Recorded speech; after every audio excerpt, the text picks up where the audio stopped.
All right. What's going on? What's going on? Hello, everybody. How you doing? All right. Welcome to the Black Man Unfiltered Network. Welcome, welcome, welcome. Happy Monday to everybody. Let me get my water together here. So we're going to talk about this Charlie Kirk a little bit again. It ain't going away just anytime soon. Ooh.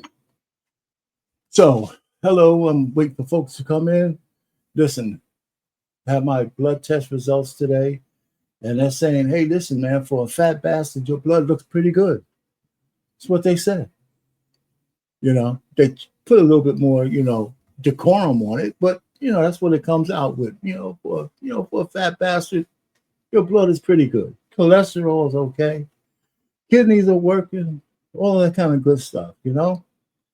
What can you say? What can you say? Viva la nature. You know what I'm saying? So that was cool. So I had a nice talk with the doc, and the retirement continues for now. So anyway, hello everybody. Look at the title that you have here, and as you come to the chat, say hello, and we should have some fun today. But I'm not. You know what? I don't know about fun is not the right word, right? Because I want to get something straight about what I think is going on, and I believe if you look at the title, the penalty for free speech should not be death. I'm gonna stand by that. And probably penalty might not be the right word. Maybe consequence might have been a better word than penalty, but they both work. You know what I'm saying? So we're gonna have some fun with this tonight in terms of conversations, and we can find out where people stand, and maybe we'll come to some kind of conclusions. I guess on what happened and why I don't think we should be in the middle of this, right? So, and I'm glad that my mic and everything is working, or else I would have been spending the last 5 minutes just talking to myself. All right. So, yes, what's going on, PMU? 100 Watts is taking care of some business, so he won't be popping in. He might be looking remotely. So just want to let everybody know that if you're expecting to see 100 Watts, he's tied up today. And here I am doing a solo deal, talking about Charlie Kirk. All right. But before we get into anything, I know, like I said, I got to wait around because people are late bloomers in terms of coming here because 7 o'clock on the East Coast, it's 6 o'clock in mid central, it's 4 o'clock on the West Coast. Anybody out there probably still in the job, probably still working. It is what it is. You could always catch us on replay and things of that nature.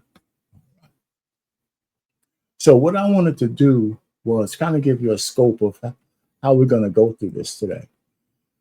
First, I want to give a little bit of what I think Charlie was about.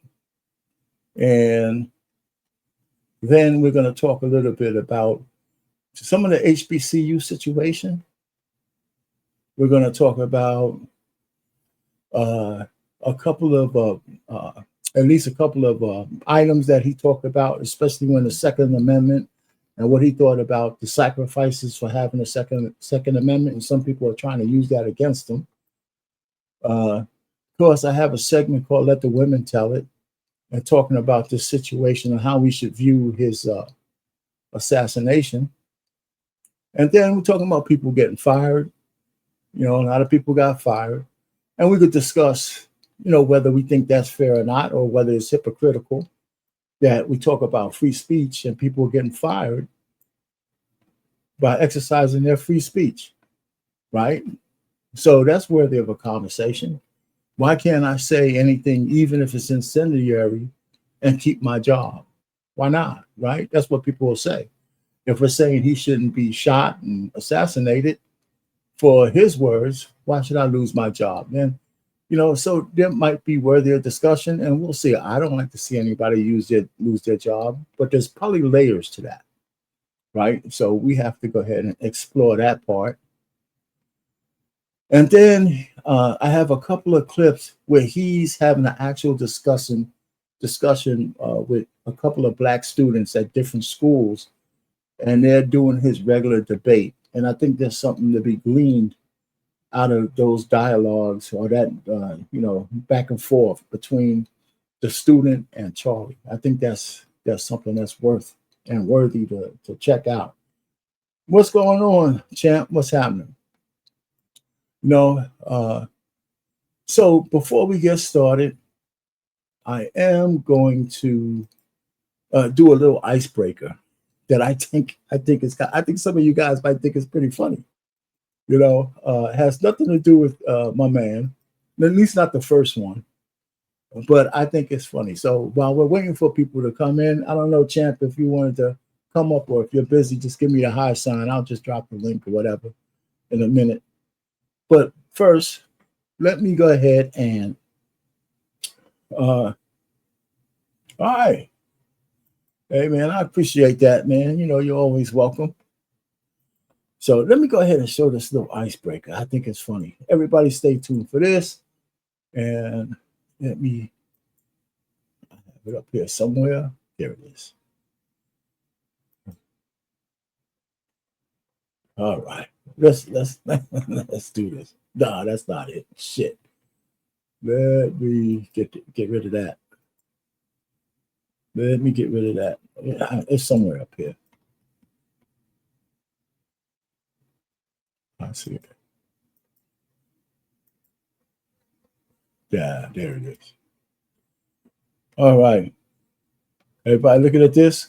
Pay close attention. It's just pretty funny. I might let it play a couple. Oh my god! Oh my god! You okay? Oh my god! Did you put a bomb in there? Maybe. Did you put a bomb in there?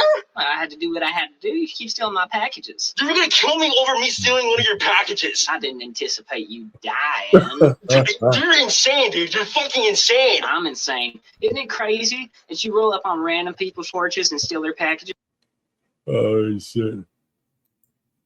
You had 2 mechanical pencils last time I stole from you, and you were gonna kill me over something as small as that? Correction, good sir. I don't have my 2 mechanical pencils because you stole them. Serves you right. You're fucking crazy, dude. You're fucking crazy. I'm calling the cops. You almost killed me, dude. Call the cops. Yeah, no. Call the Okay, we're gonna cops. let it play again.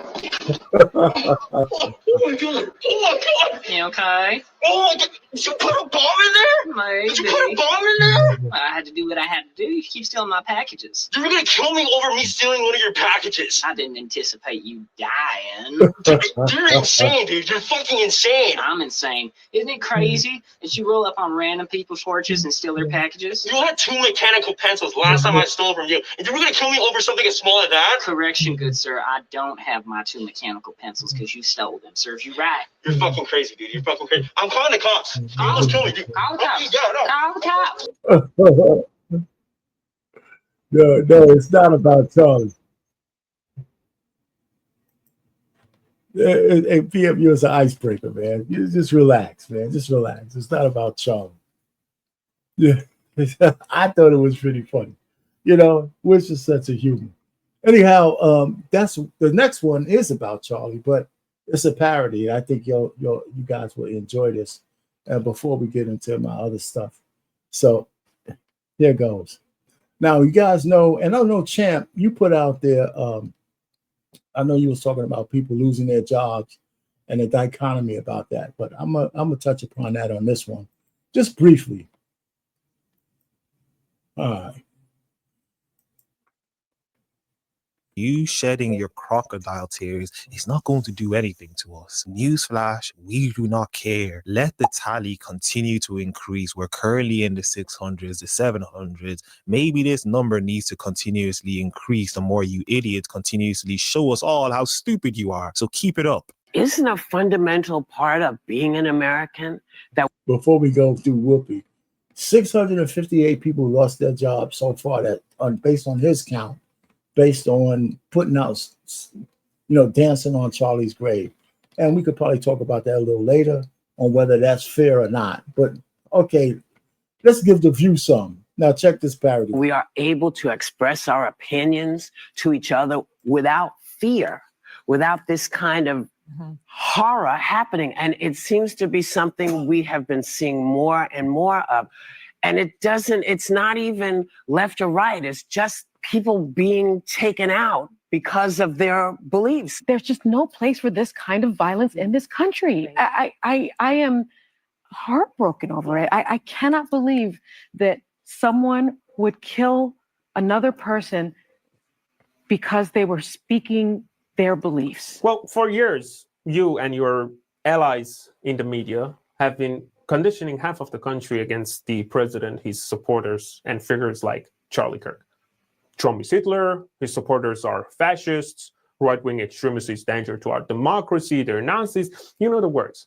Yet you seriously sit here acting surprised when lunatics who believe your words decide to take matters into their own hands. Your side burn and loot every time things don't go your way. Your side tried to assassinate the president multiple times. Your side burned Teslas all around the country and wanted Elon dead. Your side assassinated Charlie Kirk. Your side is currently celebrating it. So don't talk to me about, well, this is not a left and right issue.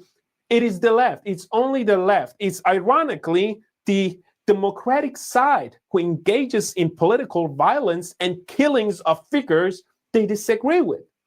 And every time something like this happens, you come here, you tune down the rhetoric, crocodile tears, ooh, I can't believe this. Then a week later, you go right back at the dictator and fascist rhetoric again. So you don't really care. You're just pretending. And for that, fuck you, and you in a corner too. Yeah, I agree with him. A lot of these people are shedding crocodile. Of course, that's just a parody. Of course, you guys know that guy just used AI or something to do that. I thought that was pretty funny. But there's a modicum of truth in all of that. Constantly tell people to get rid of it, get rid of somebody because you don't like what they say is a slippery slope. And no matter who it comes from, that's why I'm a big advocate for the First Amendment. And having seen somebody shot because of his views, whether we like them or not, is a big ass no-no, as far as I'm concerned. No, you don't have to like Charlie Kirk. You don't. I never really watched any of his shows. I just saw a couple of his back and forth with some college students, and we're going to see some of that. But you're not supposed to shoot. Now, listen. Remember now, I lived through the '60s. I remember, and I was young, but I do remember Medgar Evers being killed. I remember John F. Kennedy, Malcolm X, Robert Kennedy, Fred Hampton, Martin Luther King. All of these guys were killed because of what they believed and what they said. And the country was never more shaky in the 60s than it was, in years because of that. So we can't go back to that, right? Not with the weapons as sophisticated as they are now. You really can't protect anybody. You might think you can, but anybody could be gotten. So we cannot normalize killing people because we don't like what they say. We just can't do it, or else this experiment is over. It's as simple as that. So, I mean, you don't have to like Charlie Kirk for that. Now, let's go ahead and talk about who was this guy and what did he believe in? What did he really believe in? Like I said, I wasn't a big aficionado of the guy. I didn't watch his podcasts. I didn't do any of that stuff. I knew who he was. I saw a couple of his discussions with campus students, which I thought were interesting. And I have a couple of them here that we're going to see a little later, particularly ones with Black students, just a couple of Black students. And we could dissect the back and forth because his conversations with students were usually, that were unfair, kind of from the standpoint of him being a seasoned debater and these guys having, I guess, a cursory view of their viewpoints, just learning how to debate.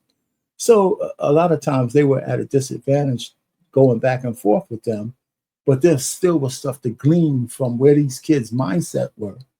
And unfortunately, you could tell the indoctrination that was in some of these kids' minds where they weren't looking at certain things the way they should have looked at it. So again, who was Charlie Kirk, right? Let's just start. He was a husband. He was a father. He was a Christian. He was a conservative. And not only was he a conservative, he was anti-secularism, right? So he didn't just say, I'm a Christian. He used to say things against secularism. He used to say, he used to call out fuck shit, right? Not just with black people. So let's not make it about blacks, about a lot of stuff, about what was going on in the inner cities. Yeah. Was he a bigot from some people? Okay. Yeah. But some of the shit he said, we say ourselves. He didn't like the alphabet mafia, particularly, he didn't go for the transgenders. They didn't like that. Matter of fact, there's a connection to transgenderism with the guy who shot him. And the guys, I think they said he was in a love relationship with his roommate who was supposedly a transgender. Now, I didn't see the FBI report on that, but that's like all over the internet, right? And he had a lot to say about the transgenderism. Oh, he had problems with, guess what? He had problems with secular Jews. He had problems with secular Jews. And with that, he didn't say small hats. He didn't say all of that kind of stuff. What's going on, Time? How you doing? He didn't say small hats. He actually called out secular Jews, and he used the word Jews. He didn't mince words. He didn't hide behind the fact that he was talking about Jews. He said it out loud. I saw that little clip of that. So he had a lot of smoke for a lot of people. And it didn't deter him because people didn't like it. He didn't like DEI. Well, I don't like DEI. I said that on this channel many times. And but the reason why he didn't like it is not the way I didn't like DEI. Because I had an issue with DEI because it belittled the accomplishments of black people or anybody else who got to their positions because they were being tainted with a slur that they didn't earn what they got. I took a lot of umbrage with that. If there's a lot of black people, Hispanic women, all these other people who achieve great things, and it's not fair for somebody to say they didn't get it because of merit. I think that's bullshit. And some people actually got their jobs because it was given to them. Like Kamala Harris. She was a quote unquote DEI hire, not because somebody invented that for her. It's because Joe Biden said so. He actually quoted that I'm putting her in there. I want a woman of color. And he picked Kamala Harris. That means above everybody else, that's who he wanted. All right. So that's Charlie Kirk. He was against those kind of things. So what else didn't he like? Feminism. He had issues with feminism. Shit, I have issues with feminism. Right? He was anti-liberalism. I have problems with unfettered liberalism. I used to be, I don't think I ever was liberal from a social standpoint, the way that people use it. I definitely think liberalism is dangerous today because now they're trying to eliminate people. They're very violent. We know about that already. And so there you go. So that was Charlie Kirk. Right? So whether you like him or not, he still didn't deserve to die. And that's what I want somebody to come up here and tell me all the rhetoric that he said that he deserved to have it ended at the point of somebody's gun. I dare somebody to come up here and just tell me that, just say that because it sounds stupid, right? When you put it like that, it sounds stupid. Let me see what you're saying, Time.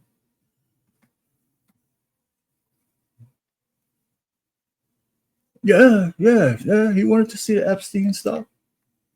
I mean, listen, there was a lot of facets to people out there. Uh, uh, yeah, underrated talk. Stay consistent. Well, anybody, listen. I have some more stuff that I wanted to tell you. What's next on this list? Listen, you don't have to praise Charlie Kirk, but we don't want to, say he had to. Let's talk about the HBCU situation. Right? After it came out, they had to put the HBCUs on lockdown for a day or two to actually, assess the threats against them.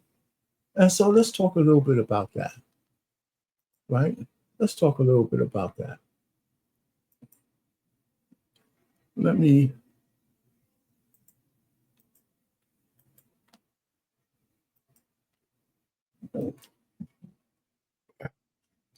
We continue to follow a number of stories right here on Live Now from Fox. And I did want to transition to some breaking news into our studio as 5 historically Black colleges and universities are now on alert after receiving threats. And I did want to share what each of these universities and colleges are sharing with the public right here. This is a social media post from Hampton University stating that the university has received notice of a potential threat and has ceased all non-essential activity effective immediately. They say the safety and well-being of our students, faculty, staff, and visitors remain our highest priority. All campus activities and classes are canceled today and tomorrow to include all athletic events and activities, and campus community is encouraged to conduct any meetings and remotely. So we are continuing to follow this. We also have a number of other tweets that I did want to share with you. This from Southern University and AMM College stating that this university also has received a potential threat to campus safety and is on lockdown. They say that the lockdown applies to the entire Baton Rouge landmass, which also includes Southern University Law Center, Agriculture Research and Extension Center, and the laboratory school. They say if you are on campus, you should shelter in place until further notice, as the university is working with law enforcement agencies. We also have a number of other posts that we want to get to. This is from Alabama State University, as it has now canceled campus activities today, stating that the campus will be closed for the remainder of the day. Campus police, along with other law enforcement agencies, are actively clearing all buildings on campus. Once your building. So you guys get the, and then it went on to say maybe around up to 8 or 9 HBCUs kind of locked down. I never heard the announcement come out of Howard, by the way, but and maybe it did. I didn't catch that. So I've seen some posts. I see what you said here, Nissa. I'm gonna get to that point that you made about the things he said, and some people call it karma and all that kind of stuff. But you could be the judge of that on your own. However, the point he made still remains. And we're going to talk about that. So if you're still around when I get to it, it's next, by the way. But let's talk about what I think about the HBCUs and why they became under siege. Because, and this is one of my big pet peeves with all you Black folks out there. We have this need to be in the middle of everything. Why do we have to be in the middle of every goddamn thing? He was on a white campus. Everybody knew by then that it was a white guy who shot him, and he's a white man himself. Now, he said a few incendiary things or racist things, whatever, about Black people, but he also said the same incendiary things about a lot of other people as well. So, okay. So when I saw a couple of posts where they say, well, we didn't have anything to do with him killing, but like white people always do, they like to blame everything on us. Yeah, if you have a victim mentality and you've been trained to think that all white people think about is fucking you over, I could see you saying that. And that's what people were saying. And now it's just pure bullshit. And white people, white people knew we didn't kill him. They knew it. You know why? You know why they put the HBCUs on lockdown? Because when the white folks went on the internet, TikTok, Instagram, YouTube, and wherever wherever they went to get more information on the assassination, they saw you black people dancing and jumping up and down with joyful glee that the person that they loved was dead. That's what they saw. They saw y'all dancing on his grave that wasn't even dug yet. And so they said, man, it has nothing to do with us, but all of a sudden we're in the middle of it, rejoicing that this guy who said a couple of bad words about black people is dead. So we're going to dance just like you did Kevin Samuels. Just like y'all did anybody who says anything y'all don't like. Just dance on his grave. And so what they said, well, how do we get back at these black people? How do we get back at them? Well, let's threaten what they love. Let's threaten their HBCUs. So all you jigaboos out there, you godless people out there talking about, I'm glad that this guy got assassinated. You put your sons and your daughters at risk because you wanted 5 minutes of fame on how happy you are that this guy was dead. That's why. That's why. You inserted yourself in the middle of stuff. You didn't have nothing to do. We could have just shut up and use whatever Christian faith we have left to say, you know what, this is a horrible thing that happened. And just left it at that, regardless of how we felt about it. No, but instead, we had to dance and do the jigaboo dance, and all the fans out. That's why. Put your sons and daughters in jeopardy because of your idiosyncrasy. So that's my theory. And I think that's much more plausible than the bullshit that they said, oh, yeah, a white guy killed him, but it's black people's fault. That's bullshit. Oh, man, listen. Okay, Anissa, now you're being disingenuous. It's all over the place. You go look it up. I don't have to do that. They're firing people all left and right. A lot of those people are black, by the way. Because of that, because of being idiots, so there you have it. Now, I don't have to go prove that to you. That's what's going on. So yeah, that's my theory, and I'm sticking to it. So I don't know, BMU, if you said this guy was going to come over here, he's calling everybody coons and all that kind of shit. Where is he? Right. Yeah, freedom of speech. Yeah, but it doesn't apply to other people. No. Yeah, listen, we're going to talk about that, Anissa. It does apply to other people. But, freedom of speech does apply, but there's not an equivalency with an assassination and losing a job. And because losing a job has more to do with the people who employ you than it has to what you said. And we got a case in point, right? Let me just say this case in point. The people from Office Depot, the two ladies from Office Depot who refused to print out the visual stuff for a customer, they got fired, not because they put Office Depot, they spoke for Office Depot. Now, here's the difference. If they were the private owners, if they own that print shop, if they owned it, and decided that they don't want to print those things, I think they would have had a better case. Because I believe the people who didn't want to make the gay cake, I think they won because that was their private shop. Right? So they weren't working for anybody. That was their shop. And they said, listen, I'm not making a gay cake. And I think they won their court case, if I'm not mistaken. So if those two idiots who decided not to, what's going on, champ? Who decided not to print those papers, if they own that shop, I think they would have had a case. So that would be the equivalency, right? So a lot of people got fired because they're not their own boss. They're representing other people. Now, you're right. It's not right. But you know what? If I work for the Department of Defense and I'm a captain or a general and I put out some shit like that, I got code of conduct, you know, and I'm answering to somebody else. If I embarrass my boss, they're gonna come down on me, and rightfully so. Like you said, that's consequence. There is consequence to free speech, so we can't deny that. Does it seem like there's a dichotomy going on because he got assassinated for his free speech, as opposed to somebody losing their job?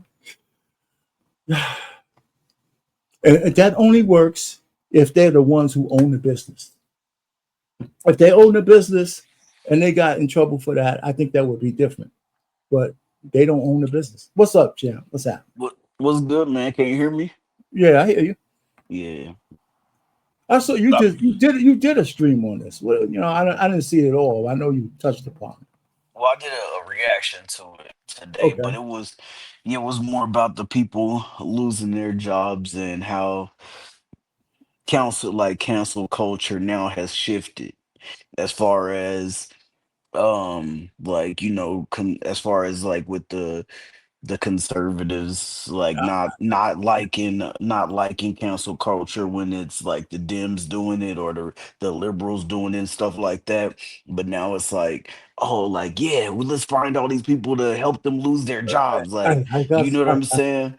yeah, So I got some shit on that too, man. But I don't. yeah. But let me ask you. Let's look at the equivalency that we're trying to say.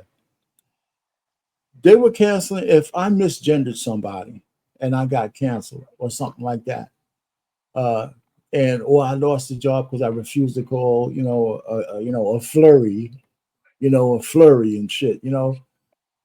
I guess you could say is that No, listen. The reason why the people are losing their jobs is because they're representing, right? They're representing some other people. Charlie Kirk. I mean, obviously, a lot of white people love this guy. Yeah, I mean, I think a lot of people underestimate how many white people like this guy. So it doesn't depend on where everybody hasn't lost their job, by the way, because of what they said about Charlie Kirk. But don't you think it no. depends? Don't you think it depends on what kind of job you have? You're a military man.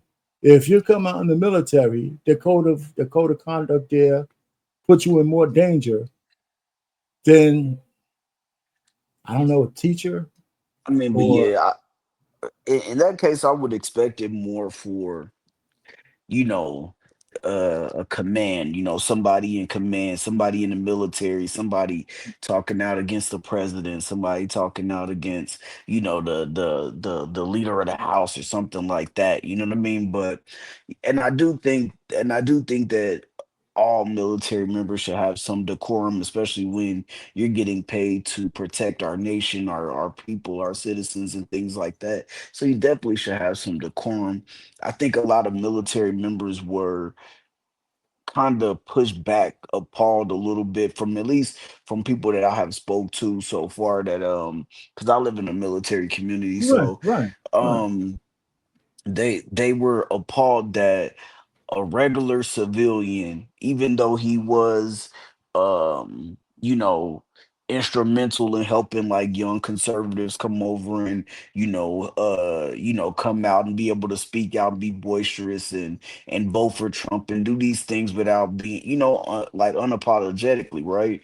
They were like, there's veterans that pass away every day. They don't get picked up on Air Force Two. They don't get picked up on Air Force One. Soldiers aren't carrying them and things like that. And so a lot of soldiers were a little like taken aback from that because that's like the one of the first times in my lifetime that I ever seen like a regular person, even a civilian. He was not no politician or nothing like that, and he got picked up by Air Force Two. You know what I'm Well, let me. saying? No, you're right. Listen. I mean, there's a case to be said that he got special treatment, but there's also a case to be said that people took him out because he wasn't beholden on anybody.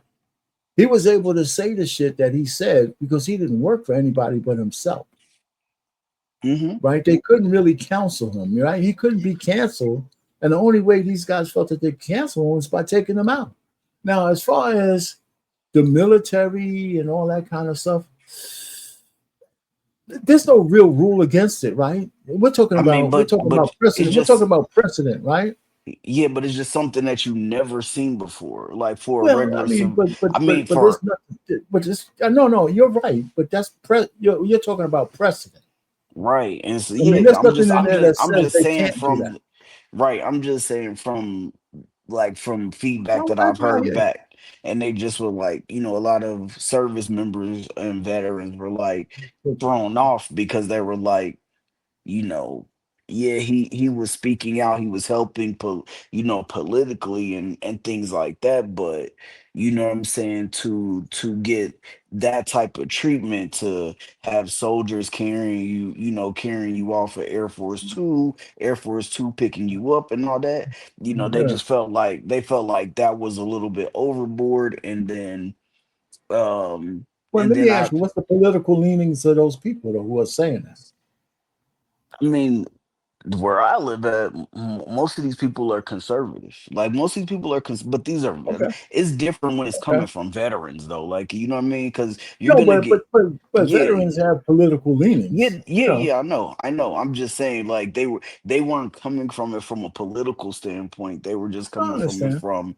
from an aspect of, yo, like, you know, So what would you say? this What ain't would you normal. say to what do you say to BMU when he says, "Why does it matter?"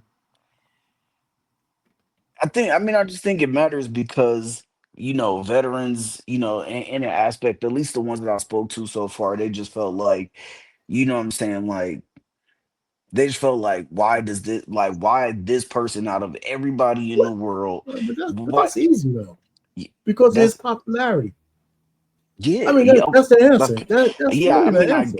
yeah, I know, I know, but that's what I'm saying. But that's kind of what the question was. Like, so, like, just because you popular means that you can get this type of treatment. You know, when veterans don't even get that type of treatment, and so that's what they were. So Yeah, no, they, I understand that, but it's because it's popularity. But you know, all popularity obviously is not the same, right? Go yeah, ahead. that's. You I want to mean, say something, BMU? Yeah, that's true. the reason I said why does it matter is simply because can y'all hear me? Yeah, we can hear you, bro. Yeah, we hear Yeah, you. the reason I said why does it matter? So fucking what? If Air Force Two picked them up, it doesn't matter. I mean, I feel like this, and we're gonna get deep like that. I don't think the president should have a funeral like that. Then they don't do nothing but sit in the office and direct other motherfuckers to go out to the field and die. I mean, yeah, Let's that. be I real. mean, Jimmy Carter shouldn't have a funeral. He shouldn't have had the funeral he had. You know, all these other but Ronald Reagan, all these motherfuckers, they ain't go out on the battlefield and fight nobody and kill nobody. right, but that's that's what our pain was talking about. Like that's precedence. That's normal for our country. Like that's something normal that you see for politicians, for you know, for government officials and things like that. For you see this for police officers. You know, police officers they have the big you know procession, or you see like the firemen, the first responders. You see them having this and that doesn't mean that he wouldn't have had that. They were just talking about the aspect of like you know, Yeah, like damn, yeah, like this, like so all you if you go debate college kids and become popular, like you know that this is the kind of I think treatment this. that you would get rather than like I think this is actual what we're veterans missing, who though. served in the country. No, I think no, because you're comparing him to veterans. Yeah, because I'm Hold on, talking about hold on. veterans though. What I'm saying That's is what I'm saying. that, but that's not necessarily where the equivalency stopped. We're trying to say since he wasn't a veteran, he couldn't be a great man to people. No, That's not true. Well, that's not hold what on. who said that. Wait a minute. Hold on. Before you go, let me finish what I'm gonna say. The reason why he got this is because of what he meant to so many people in America.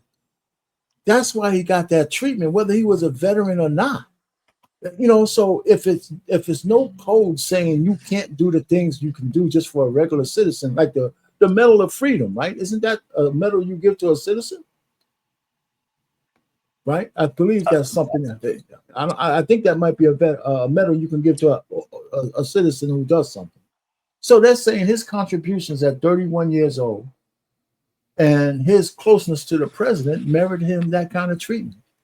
I'm And not just I'm that's not to slap veterans in the face. Because every veteran who dies, who makes that sacrifice, is, of course, is not going to get that kind of treatment. Right? It's not in, so it's not in lieu of the veteran. It's just that's what he meant. I mean, we're talking about tens and tens of millions of people like this guy. I mean, you know, that's why they did it.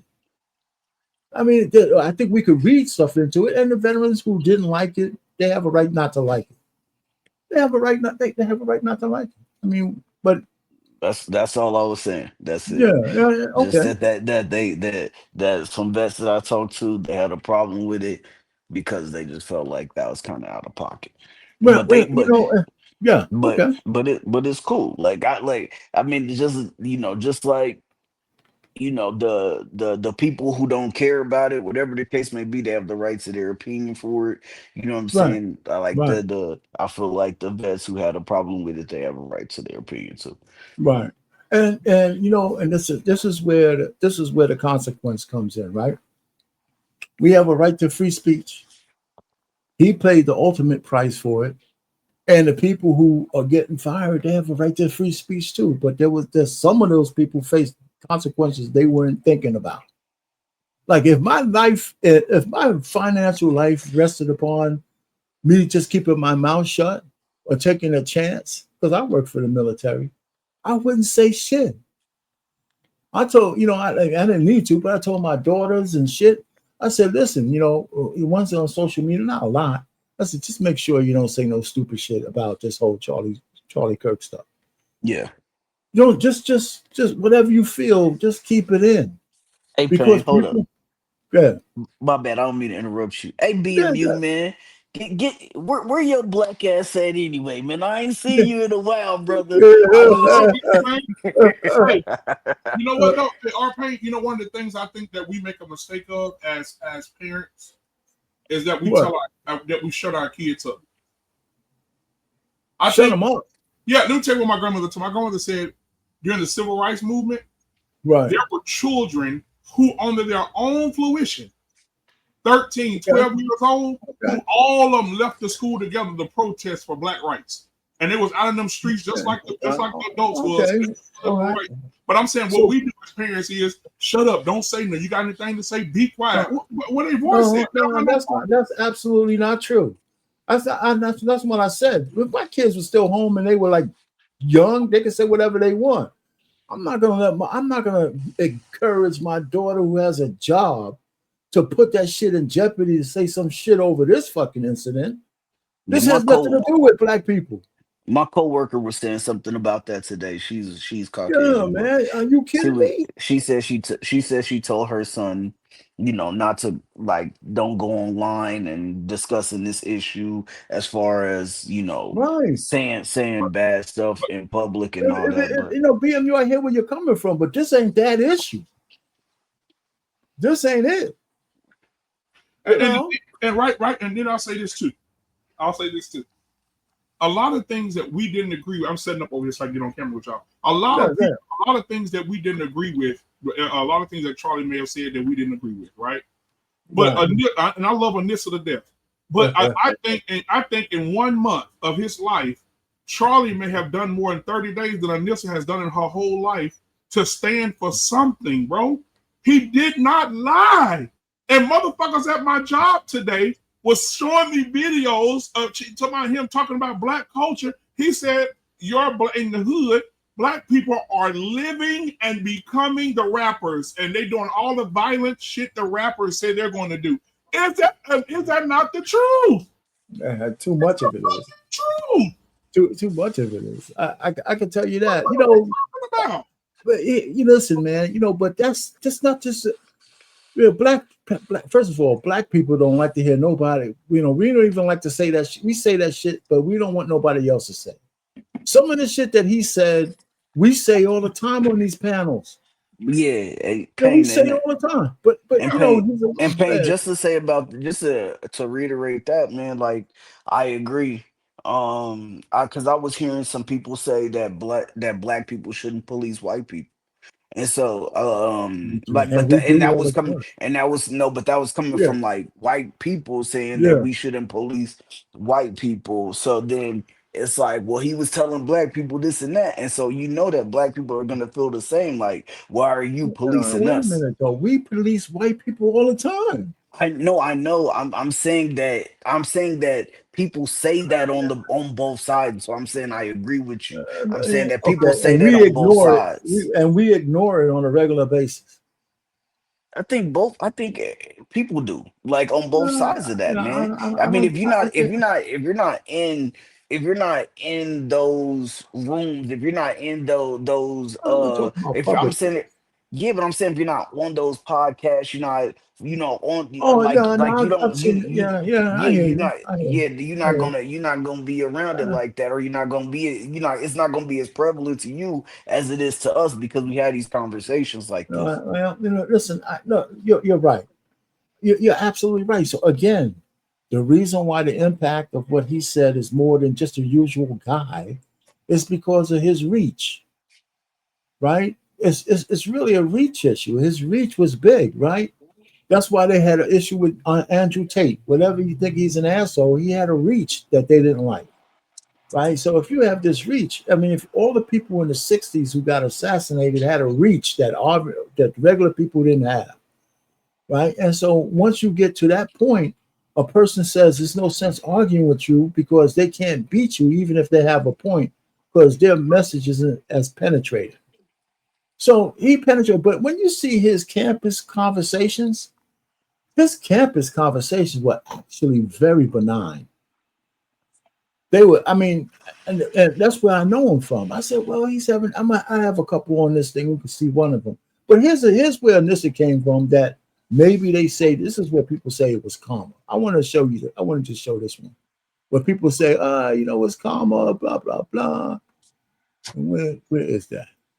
Anybody that tells the truth, they want them dead.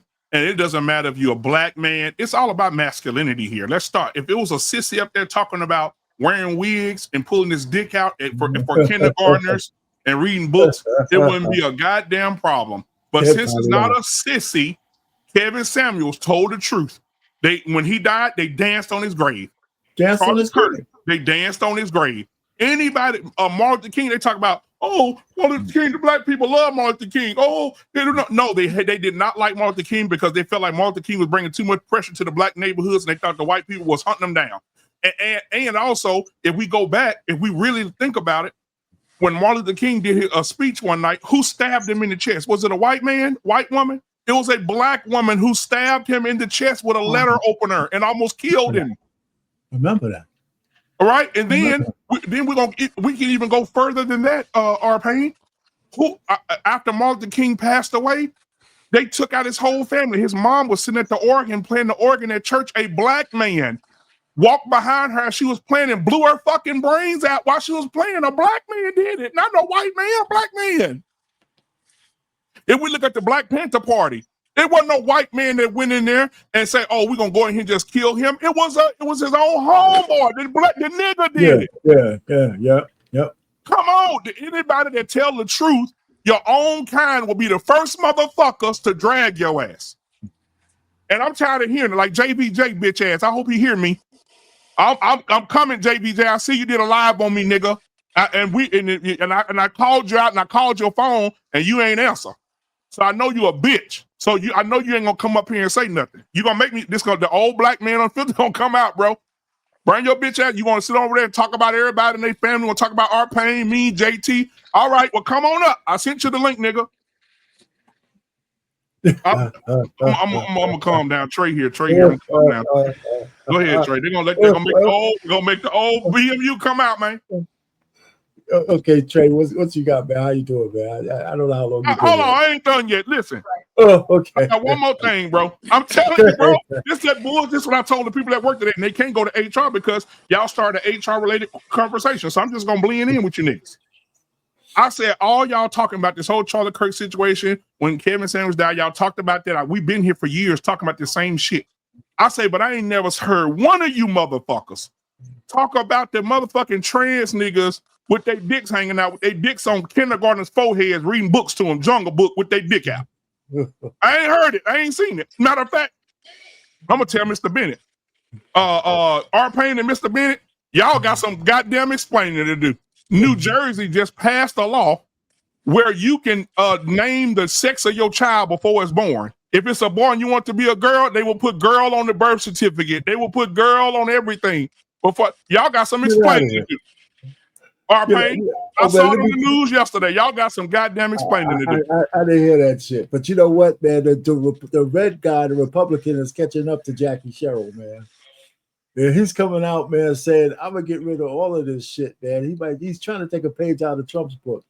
And guess what?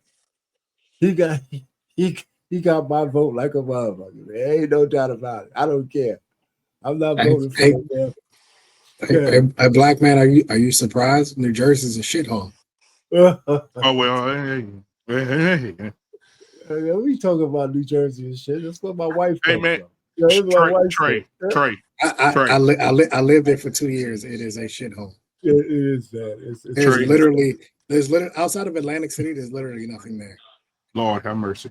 Trey, this what it says, Trey. Let me read it to Trey real quick. Yeah, you gotta say that. Changing a child's sex or birth certificate law has been changed and added to the Bill of Rights in New Jersey. It said parents or guardians can request to amend a minor's birth certificate to reflect the gender even before the child is born.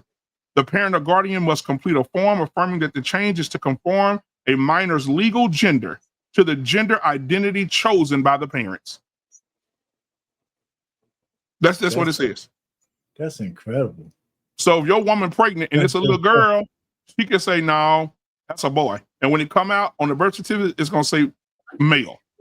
Does it say if they need both parents, or does it say they just need one? No, just the mother. You know that. They can't do it without the mamas. The mamas, and it's gonna be a whole bunch of them lined up. Yeah, bitch. Now I can make your son gay, ho. Nah, that's incredible. Yeah, that's it. Get the fuck out of here, man. You know what, man? That's got to be some kind of parody shit, man. You reading and you think it's real. No, sir. I swear, I'm finna send it to you right now. Yeah, please do. Ooh. Please do. I see what you want. I see what you want today, BMU. Yeah, man, I'm just tired of it, bro. Truth tellers get killed, but these sissies out here nothing happened to them. Nothing. The sissies can go outside. They can go in bathrooms. They can go in the bathroom with your little daughter. They can play sports with your children. I'm telling you, bro. I'm gonna say this and let y'all cook. I'm telling you, I went to my daughter's AAU game. And these three big niggas thought they was finna go out there and play against my baby girl. You crazy. I went out there in the middle of the floor, bro. And I stopped there. I said, my daughter not playing against no boys. And here come their parents. My daughter's is transition. That's not your daughter. That's a boy nigga. And I'm willing to whoop everybody's ass in this bitch today. Yeah, man, come on, man. We gotta stop this shit.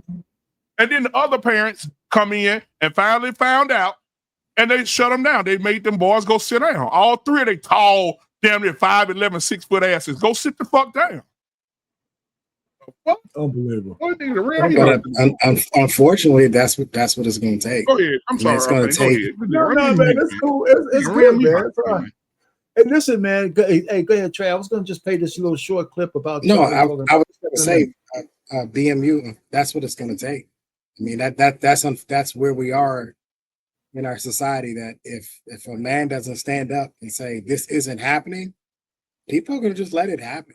Like, they're not going to stop it. They're just going to let it happen. It's going to take for a man to say, hold on, what are you guys doing? This is wrong, or this is immoral, or whatever reason that they feel the need to stand up to actually do something. Outside of that, they're not going to really do much, man. Trump is trying to do as much as he can from a legislative standpoint to get things changed, but at the end of the day, it's always going to come down to the individuals, depending on where they're at. Absolutely. All right, so here's where they say real quick. I'm gonna say this real quick. Also, to Anissa and all the ladies that's watching, I'm gonna say this: y'all danced on this man's grave because 90% of the shit he was saying was true, but y'all danced on his grave. But I don't see none of y'all got a campaign running for all y'all uncles who live with your mama, who was fucking y'all when y'all was 12, 10, 11. I don't see you motherfuckers dancing on his grave who was sucking your titties while you was sleeping when you was 10, 11, 12, putting dick in you when you was 13 years old. And your mama said, don't you say nothing. What happened in this house, stay in this house. I don't see you dancing on niggas' graves. No, you was at the funeral crying over that bitch nigga. Uncle gone. Uncle putting that dick up in you. Okay. I don't see nobody talking about that though. I don't hear no shows about that. What the show is that about? The uncle that was molesting your little niece, and y'all didn't say nothing because your mama told you to shut the fuck up. Black women don't like Charlie Kirk because he told them they shouldn't be given things. They never liked that. Charlie Kirk told them that you should be living on a meritocracy, and he was against DEI, and for the benefit of Black women. That's why they don't like him. And I find it to be quite interesting because anytime that something is taken away from Black women that's been given to them, they don't like that person. It's always about absolutely not. Always about handouts. Yeah, it's always about a handout. So my question is right now, are we talking about Black women right now because they have some pushback, but it was a white man who done this, and it was white people literally going to go trample his visuals and all that type of stuff like that. Like it wasn't just white people. It was a Black woman that was arrested on the college, either today or yesterday. She was arrested. Okay. She was saying F Charlie Kirk. She was saying your boy is dead. He got shot in the head. And she wound up actually assaulting somebody that was there. She wound up getting arrested, and she's been kicked out of that institution. And she's not the only. She's not the only one. It's some Black women out here that listen. I'm not surprised. Kobe died. They had words.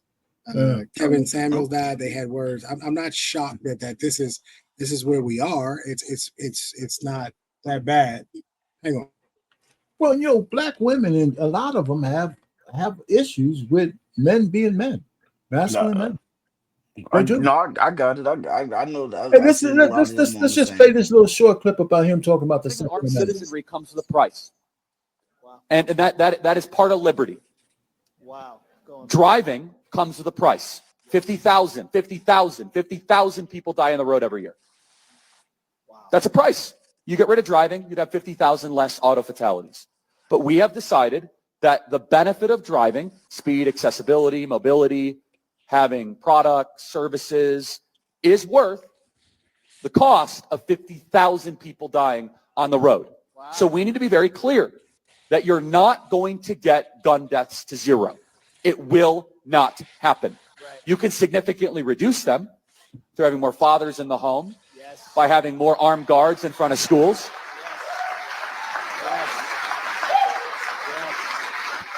We should have an honest and clear reductionist view of gun violence, but we should not have a utopian one. You will never live in a society when you have an armed citizenry and you won't have a single gun death. That is nonsense. It's drivel. But I think it's worth it. I think it's worth to have a cost of, unfortunately, some gun deaths every single year, so that we can have the Second Amendment to protect our other God-given rights. That is a prudent deal. It is rational. Nobody talks like this. They live in a complete alternate universe. Well, so that is the thing that makes him a martyr for gun rights. That's exactly the thing that makes a man a martyr for gun rights. Right? I mean, he died with what he believed in.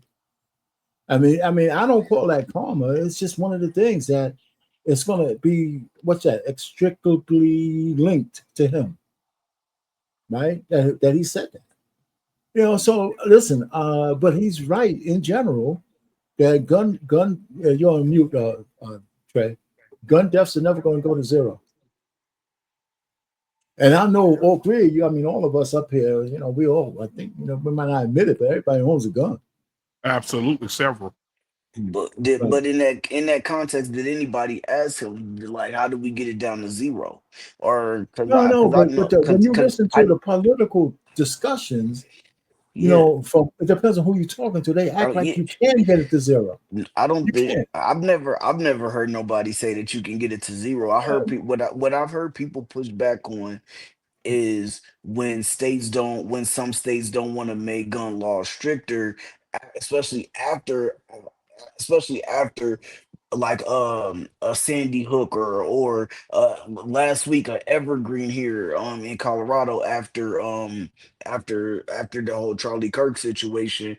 And then at my daughter's school, somebody took a BB gun and a real gun to my daughter's school last week. And so when people are asking about these gun laws being changed, it seems like some people are like, yo, like, well, we want our guns, which is perfectly fine, because I think most of us own a pow here, you know what I'm saying? But it's just at the same time, it's like when people say, hey, like, can we get more stringent background checks, or can we do this, or can we do that? And it's like, well, nah, it's like almost like I think it's not like this technically, but it seems like it's nothing we can do to make gun laws stricter. But and then at the same time, it's like, but if it comes to black on, like, say, when people say black on black violence, well, black people are getting killed with guns every day, da, da, da, da, da, da, da. But it's like, but then when somebody take a gun to my daughter's school,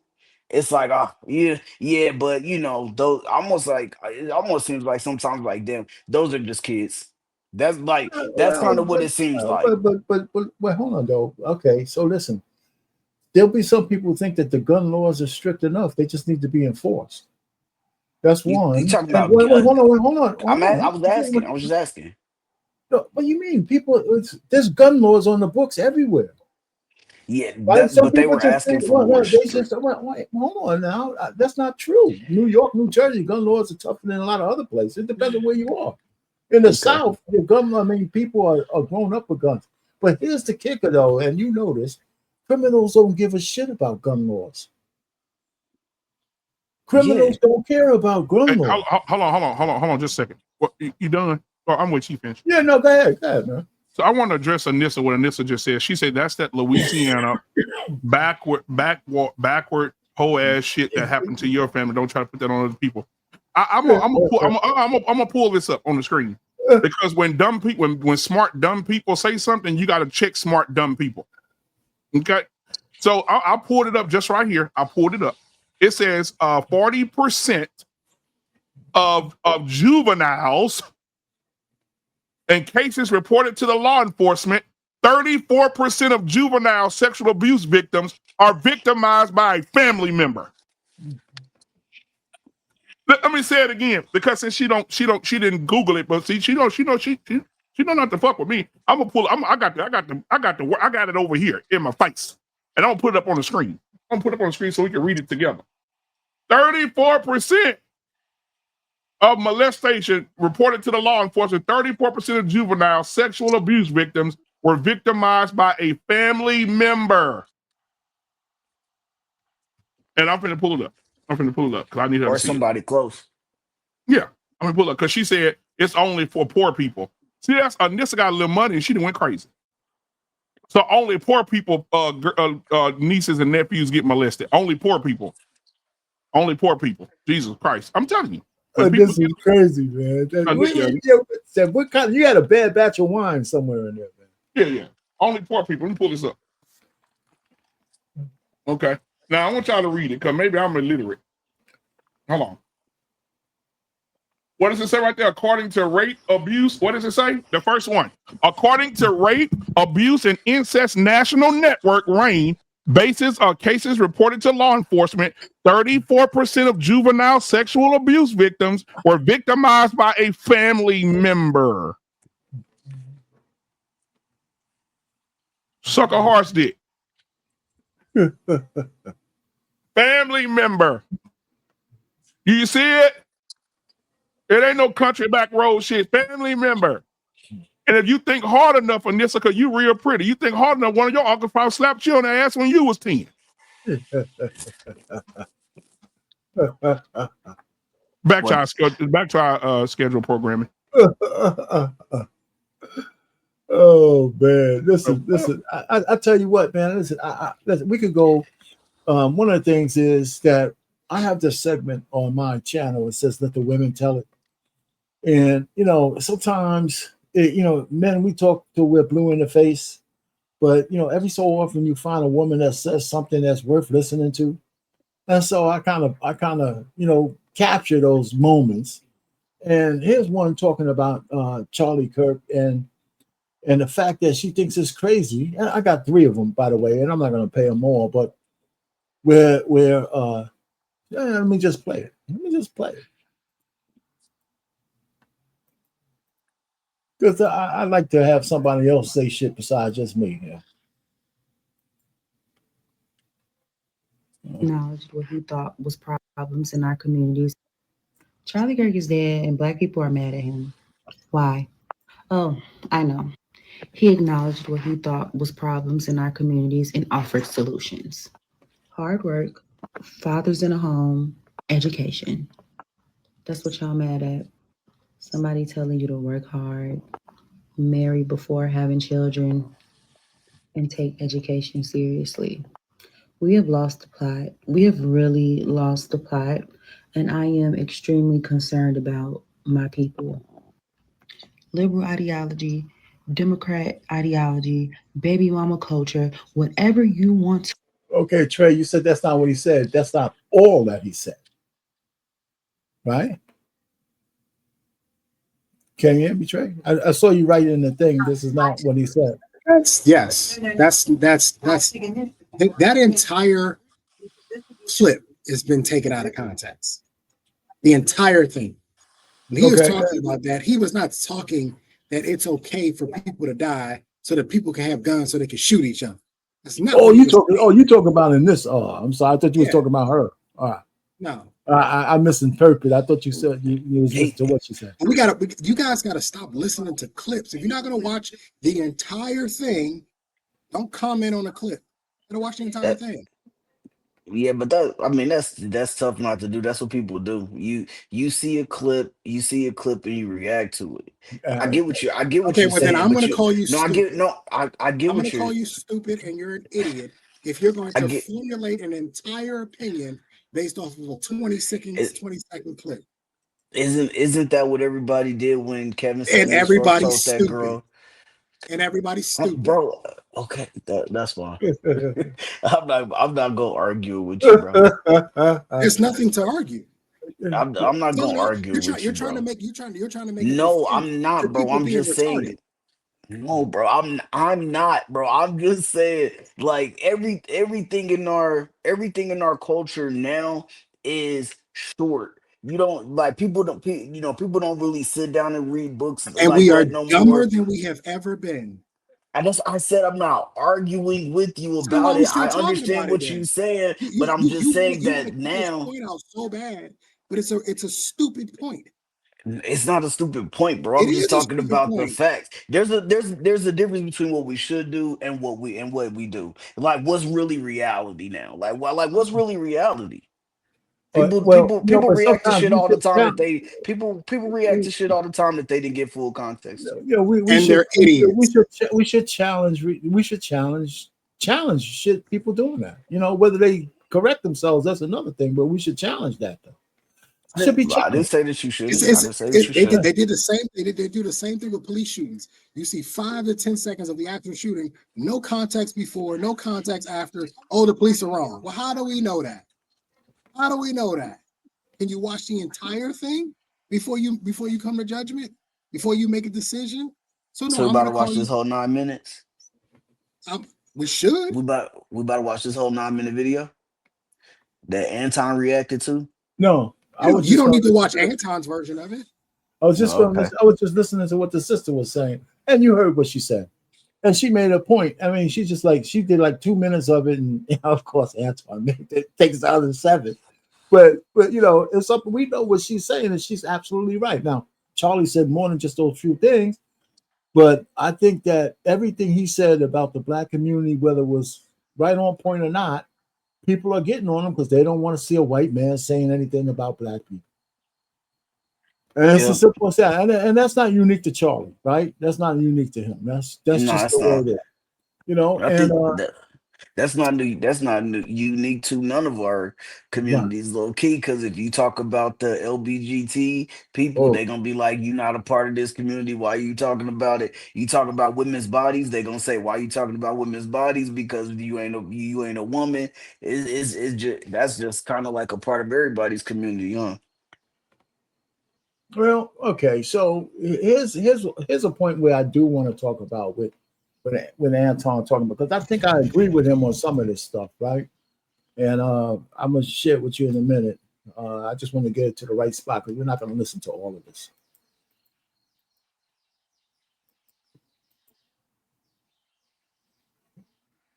All right. Do I have it? Yeah, let me share this. And we could react to it after we look at this. Now, every single one of my accounts hit 0 before I give in to these now this guy outs people and gets them fired. people. So if you want to try and affect me or affect my income by unfollowing me, I don't care. I would much rather go back to a 9-to-5 job than let this kind of shit slide. And I know for a fact that over half of this country agrees with what I'm doing. So hopefully they start finding me pretty soon. So go ahead and do your whole mass unfollowing and everything like that, because again, I would rather see all my accounts hit 0 than letting you guys try and bully me into not doing this anymore. And if you agree with what I'm doing, please hit that follow button. So I'm conflicted over this because I don't necessarily agree with what's happening right now. And let me tell you why. I'm consistent and I'm objective. And I'm consistent enough to tell you exactly what my 3 rules are. My 3 main rules are: number 1, I never wish death on anybody that don't deserve it. So if you didn't kill somebody and they not trying to, for example, defend themselves because you're breaking in their home or whatever, I'm not going to advocate for somebody dying for the sake of dying or because I don't like them, which basically feeds into the whole narrative of this whole Charlie Kirk thing, because I don't agree with the fact that a lot of these liberals and all of these people are saying this wild shit about a person and their death. If I don't like somebody and in their passing, especially if they have children and kids, I just don't talk about them because it's they're not here to defend themselves. So that's A. B, I never wish prison or jail on somebody just because I believe that everybody have their due process and they deserve their day in court, especially when you have to prove that they've done something guilty and innocent until proven guilty. And I rock out with that. And then number 3, I never, ever, ever wish for somebody to not be able to provide for their family. All right. And this is where it gets a little bit tricky because on one side, I'm bothered by the idea that people are willing to say some of the nastiest, most egregious things and justify the whole idea that somebody killed a man, a father, a Christian, a person that was good for America, a genuinely good young man at 31 years old, and he had his whole life ahead of him, right? I think that these people are despicable, evil, and they don't play fair. You know what I'm saying? So it's almost like a gloves off type of mentality because it's hard to continue to turn the other cheek when these people are some of the most evil people in the world and they will mass report and try to dox you all day long. But I still got to go back to my number 3. And my number 3 is that I never try to prevent people from being able to earn. And I don't believe in doxing. I don't believe on trying to find somebody's job. Don't believe in trying to get somebody fired at all. But then on the flip side, these people feel compelled to give their unsolicited opinion on an issue that nobody asked them their opinion on. And so they are very, very, very fervent in what they think. And then they try to delete the video later on, acting like they didn't say it. So on one hand,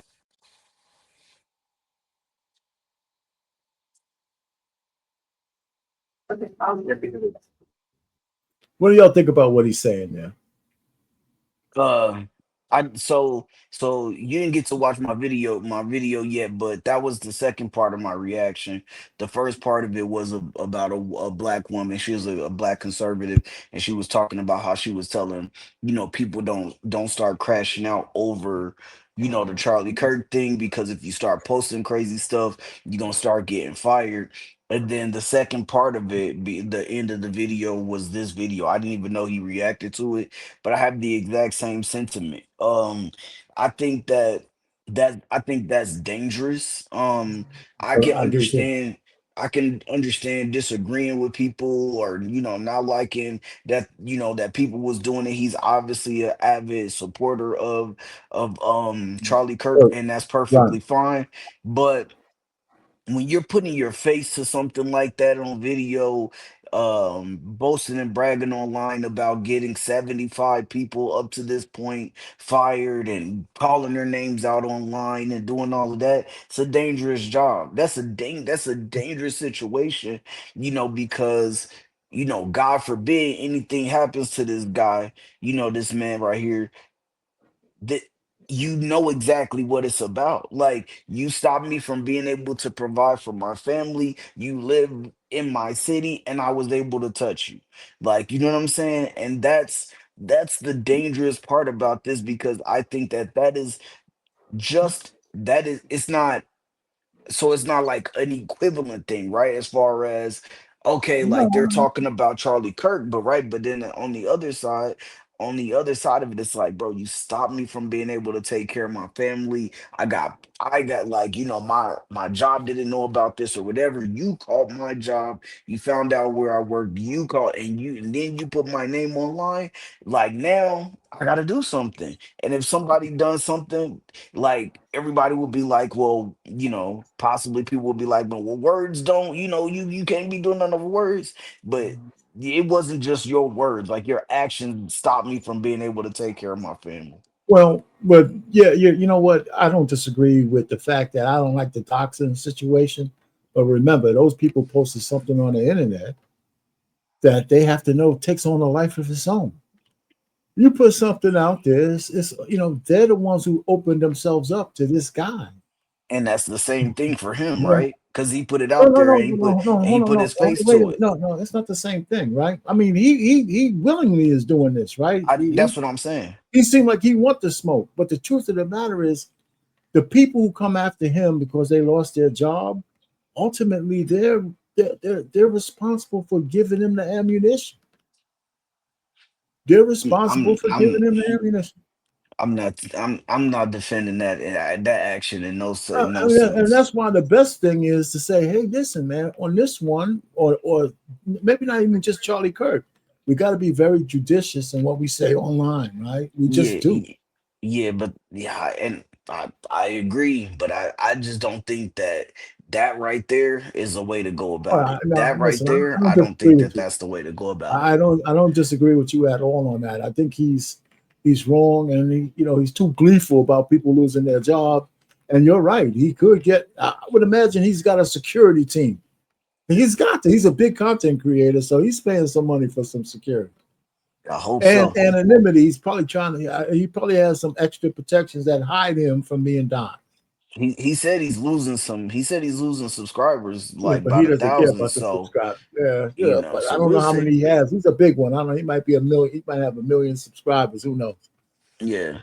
Anyway, so yeah, so that was that was this one. But here's the thing that I need to get to before, and we could discuss this. This is Charlie Kirk with a young man talking to a young guy, and I think this is the best thing out of this whole thing, because you'll see that the young guy has this. Oh man, it's a debate. This is him at a college debate, and you could tell that the guy is not ready for Charlie, because he's not on his level, and he still has certain things that gosh, man, can y'all see? Man, am I blacked out? Yeah, it's blacked out. Yeah, that's all right. It's me. I'm gonna fix it. Let me do this.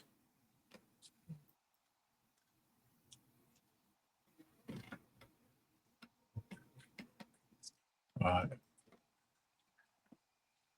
Yeah, let me see. Give me your perspective. All right. Hey, I see this. You saw this guy? Yeah. All right. Let me get it going. All right. On DEI, and because based on what I heard earlier, I feel like you don't think I belong here. Oh, really? Why? How I am a black man, and because of DEI, I'm not qualified enough. Are you? To be here? Yes, I am. Okay, great. Then you belong. But why do I have to prove that to you? You don't. You brought it up. I didn't. Okay, but can you explain to me your position on DEI? Yes, people should not be in positions just because of the color of their skin. Hard stop. Okay, but do you feel like I'm here because I'm not feeling anything towards you, actually. I'm not prejudicing you. I'm not stereotyping you. I'm saying that it's a material. I'm not saying you are. I'm not saying you are. No, you are. You said, I don't feel comfortable being here. You started with. I didn't say I wasn't comfortable being here. hold I on. said I feel like you made it to where I got here through DEI. So let's examine that. What have I said that makes you feel that way? When you mentioned how DEI is only just putting people of color and marginalized groups in spaces, even if they're not so and so Correct. That's exactly what DEI does. But that's not all that it does. You're categorizing it as something it isn't. No, that's exact. That is like that is the charter mission. That's not all. Okay, so diversity, equity. So equity is outcome based. Is about making people who are of different skin colors have the same outcome, regardless whether or not they are qualified. The best example we have of this is. Hey guys, hold on for a second. I'm gonna cycle back in. Something happened to my thing. So hold on for a second. I'm gonna cycle right back in.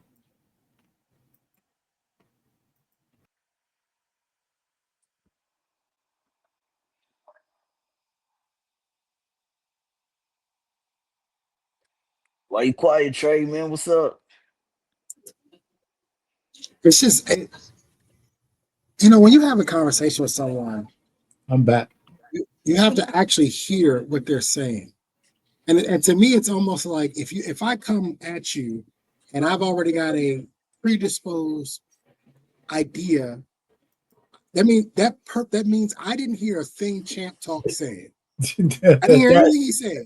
Yeah. I'm going right at him for what you know what I mean? Like, he came up there and he said, "You don't think I should be able to come?" He said, "No, that's not what I'm saying." He says, "Well, I think I should be here." He said, "Okay, then you should be here." Like, legitimately, the conversation is really pretty much over at that point. There's nothing else to talk about. You think he thinks that you shouldn't be here because of the color of your skin. He says, "No, you should be here." He said, "Do you think you deserve to be here?" He said, "Yeah, I deserve to be here." He said, "Okay, then you should be here." Like, this idea that we absolutely have to back white people into a corner. Like, I gotta get you in this corner, and I gotta get you to say that you know. Meanwhile, while saying I deserve a handout, I don't believe in DEI. I never been a fan of it. I believe in meritocracy. I believe in you get what you earn and what you work for. Now, can we say that it's unfair at times? Yes. Can we say that people get promoted when they probably shouldn't? Maybe they didn't do it. Yes. There is no perfect system. But let me tell you what system isn't perfect. DEI ain't perfect at all, especially considering that white women benefited the most per the numbers and statistics. But let me also say, Trey, that we're starting to see the real imbalance about how a person debates. You can see a guy who's, you know, an expert at debating to a young man who hasn't been in this debate at all. And, you know, he can't see past his nose. You know what I'm saying? I mean, and the conversation is a decent you said you saw it, Champ, or you saw it, both of you guys saw this one before? Yeah, I seen some of it the other day while I was looking for videos to react to. Well, let's listen to a little bit more of it, and then we could probably talk about it because we know where it's going. The Students for Fair Admission Harvard Supreme Court case where black students, they could have a SAT score 300 points lesser than the Asian equivalent and still get into Harvard. That is DEI in practice. I believe when you're hiring for an organization or for a company or for whatever you are doing, you should prioritize merit and character, and race should mean nothing. We should build around things that matter and not things that don't matter. Okay, but you have to also take into the fact that black people have only been able to completely legally be able to make profit for themselves for around 60 years. Okay. Well, first of all, that's not true. Hold on. Let him finish. No. Since segregation ended in 1965 and the Equal Rights Act in 1965, so what you're talking, there's not. How does that? So let's talk about you. How did that impact you? How did something that happened 60 years ago impact your life? It impacts me all the time. How? What do you? Okay. You're at Texas A&M. You're doing great. Okay. Yes. Sure. Yeah. So aren't you a living example that all that's a bunch of nonsense and you could just act good and behave well and succeed? But there's also living examples of the exact opposite. If you look in the impoverished neighborhoods in certain parts of Chicago or St. Louis, there's black communities being thrown aside because they're not getting education. Thrown aside? Okay, yes, so I think we can get somewhere. Why have the black community gotten poorer since the passage of the Civil Rights Act? Tell me that. Because of the way the culture has been perpetuated through the Hold years. on. Think about it. So they were richer when we were segregated and more racist. America's become less racist. What about Tulsa? I got an answer. No one's to going that to defend question. what happened in Tulsa again. But let's talk. Pause it. I got an answer Somebody to that say so. question. Go ahead. Yeah, I got an answer to that question. Now, this is where Charlie Kirk and I disagree, one wholeheartedly. I got About my Richard. answer is, about getting richer, and the reason why the Black community has gotten poorer. They've gotten poorer because of the people he likes to defend, and he's allied with. The whoish community has preyed on the Black community, which is why the Black community has gotten less. This is where, like I said, I didn't always agree on everything he said. This is where him and I are miles apart, because he likes to prove this point of the Black community has all these other issues, which is why, but he conveniently leaves out that the small head community has literally been the number one cause as to why the Black community has not been able to sort of get over this wage hump, because they have indoctrinated the women. They have the music and media and TV and all the other stuff.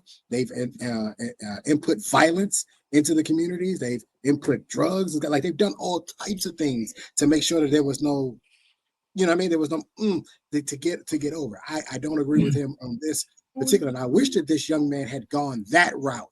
He doesn't have the capability of doing that, though. Yeah. That's one. But the other thing, you're right there. I can agree with you there. But the other part is I don't agree with is because there are more Black millionaires now. Since the 60s, the Black community has become more bifurcated as well. The class divide between us, the haves and have not, just in the Black community, is huge. But our pain, wasn't that going to happen anyway? I mean, that's a result of capitalism, right? Because in essence, you have that in every demographic. Every demographic, but in the Asian demographic, it exists, but it's less. In the Jewish demographic, it probably exists, but it's their people aren't spending too much time on the lower hand worrying about being victims. Right, I think that's part of it. I see what you're saying.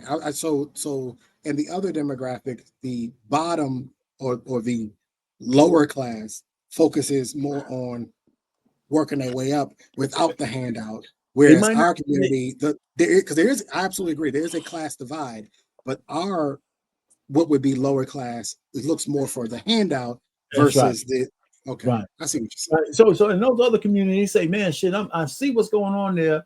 And maybe my capabilities won't get me there, but I'm damn sure striving, right? But the other, we don't have to go over it. We have an issue of incessant inferiority and victimization in our community, and the problem is that Black people who have made it, a lot too many of them, perpetuate that notion to poorer Blacks that you ain't going to make it unless. This young man is being indoctrinated unless we give it to you. Right. And he's sitting in a seat of where the future's up to him. Yeah, Texas A&M is not no slack in school. I mean, he's right there. Pretty good school.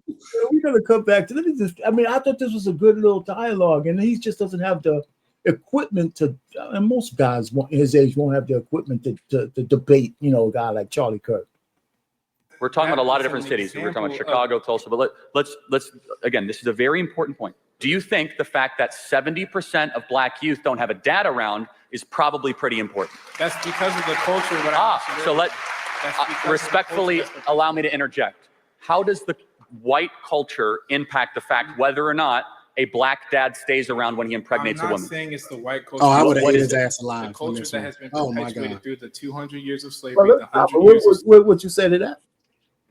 Well, I would say that the Jewish community has invoked laws to make sure that the man was out of the house and entice the women by giving them assistance in order to get the men out the home. And so the white community is just as guilty for the 70% of Black men not being in there, based on purely the laws that they enacted and the systems that they put in place. Now, I will say this.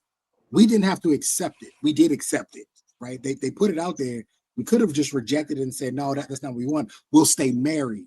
Because that was the other option. The other option was, no, we'll get married and we'll stay married and we'll depend on each other. We didn't choose that. We chose the, zaddy government route instead.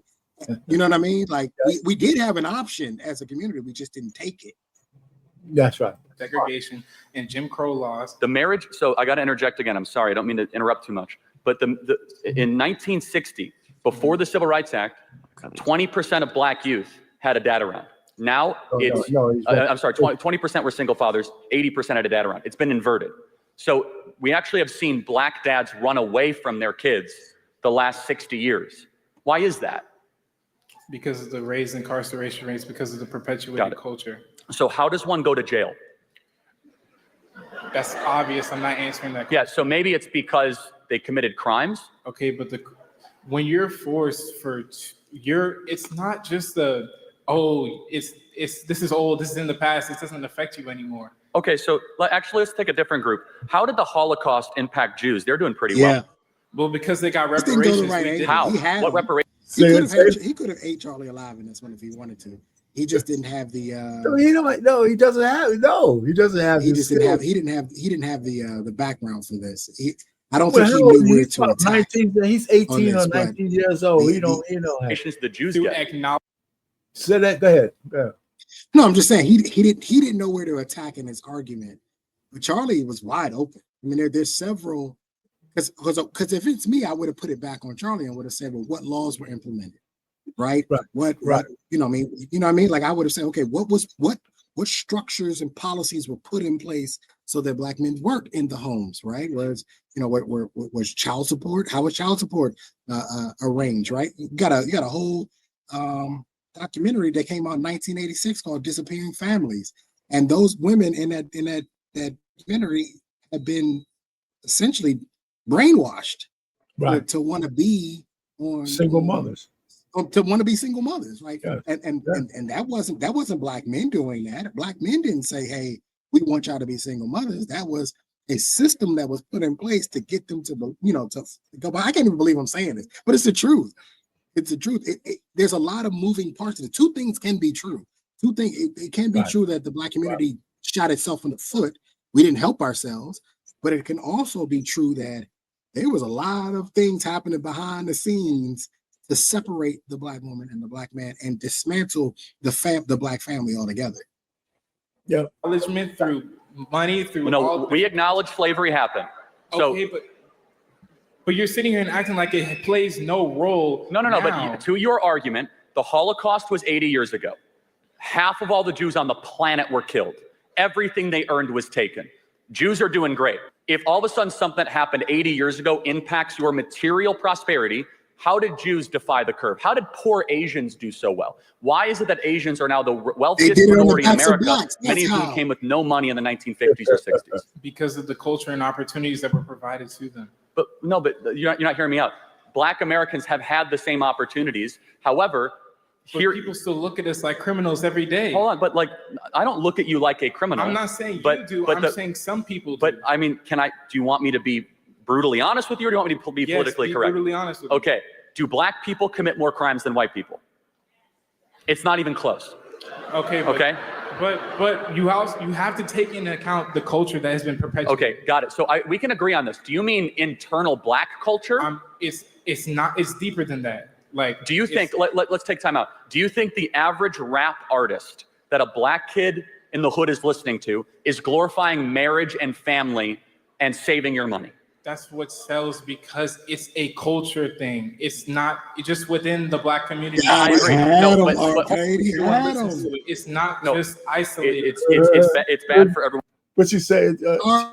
And he had him. He had him right there. All he had to say was, because he opened it up, he said, well, yeah, no, it's not perpetuated in our communities. And all he had to say was because the people you rock with made sure to not put it in the music, to make sure to not put it in the movies, to make sure to not put it on TV, to make, you know what I mean? Like this, there's an entire system in the media to make sure that all I saw growing up in the 90s. I was born in 84, but my teenage years were in the 90s. Tupac, Biggie, East Coast, West Coast gang violence. Right. MTV was littered with this. It was always on. It was always about, gangsters and thugs and all of that. Like, it wasn't about, get married and have a family. But who owned Viacom? Right? And who owned MTV, and who owned the music companies? Right. Yeah. Who makes, you got to make that deal with the devil if you want to get rich. And you're not putting out love songs. You got to put out this bullshit, right? So yeah. One who listens to it. The point being is that Black youth, as they are being raised, their role models are largely not glorifying staying with one woman, getting married, going to church. And if you're wrong, show me the Black role models that are doing that. There might be a couple I could think of, maybe. But if it's about culture, you're right. The internal Black culture has collapsed the last 60 years. We're no longer elevating the family. We're no longer elevating staying with the person that you're with. So our contention here as conservatives is that the systemic racism stuff is a bunch of rubbish. Instead, it's systemic bad choices. Do you feel that systemic racism isn't real? Of course not. What can I do that you can't do? Name it. Okay. Well, he was more profound before, right? I mean, before we get to the racism thing, people are making these choices around what they have, and the families don't want to stay together. He's right on that. I mean, that's not a lie. That's just not a lie. No, seriously. What can I do that you can't do? Fallacy. That's a slippery slope. No, it's not. Very simple. No, because back in 1940, you would have been able to answer that question. Well, Charlie, there's a bathroom over there that I can't go to. There's a major league team. I can't walk into the grocery store and get the same looks that you do. I walked into Berkshire Brothers a couple of weeks ago, and I was looked at. That's an insanely hyper paranoid way of living life. That's not evidence, right? It's a real. Okay. Example. By the way, if I walk into a Black neighborhood, I get bad looks too. Okay, so I don't know what the contention is. Because of the way you treat our culture. Okay, man. So what I would have said, Arpain? I would have said alone. You can get a loan that I can't. I would have said alone. You can get a loan that I can't get. Right. I mean, so you can see the disparity and disparity in the way they, where he's at. He can't compete with him, but still, it doesn't negate what my man is saying. The point really is that this guy can't defend himself because there are some points he could be making, but for the most part, he's just sticking on the young man is just sticking on the fact that we're a perpetual victim. Well, I mean, here's my thing, though. All right. So, let me ask you. I don't know if we have to see too much more of this. I mean, what's the remedy that we think white man can give us? What's the remedy? I don't know. That's why I've said it. You've heard me say this. I've been saying it all week. What does the Black community want? Yeah. What do you want? What do you want? Because I don't say reparations, right? But that's not that. It gets deeper than that, right? What do you want the white man to do?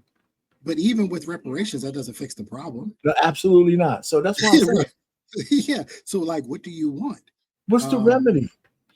The remedy is, as I see it, the remedy is that we have to pull ourselves up. We got to do this on our own. This idea that, because here's the thing, anything that community is going to give you, it's going to be backloaded with something. That's just not how they operate. It's a Faustian deal. They're going to get that. At the end of that deal is something that's going to hurt you. It's going to hurt you in the end. It's going to benefit them because that's the way they play the game. Exactly. So if you don't understand, that's why I keep saying reparations is a bad idea, because you don't. They would, trust me, they would love to give Black people billions, trillions of dollars right now. Because they know the way we spend money, they're going to get it right back. Yeah, right. They'll get it right back.